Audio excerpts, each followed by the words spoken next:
Ahoj, v tomto videu ti dám 10 tipov, ako sa správne starať o clip-in vlasy z ľudských vlasov, aby ti čo najdlhšie vydržali. Poprvé je veľmi dôležité česanie vláskov. Na česanie vždy používaj riedky, obyčajný hrebeň a rozčesávaj ich postupne od končekov až po vrch. Po druhé, minimálne umývanie. Umývaj ich len naozaj vtedy, keď sú špinavé. To znamená za nejakých 10 až 15 použití. Nadmerné umývanie môže vlásky zbytočne vysušiť a oslabiť. Po tretie, používaj jemné šampóny, ideálne bezsulfatové, detské, ktoré neobsahujú zbytočné chemikálie.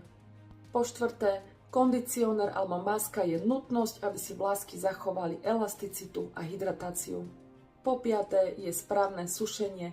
Ideálne jej vlásky nechať uschnúť voľne na suchom uteráku. Ak však musíš použiť fén, tak zvol nízku teplotu a fénuj smerom zhora nadol. Po šieste, ak používaš tepelný styling, tak vždy pred žehlením alebo kulmovaním použij tepelnú ochranu na vlásky, ktorú jemne nastriekaš.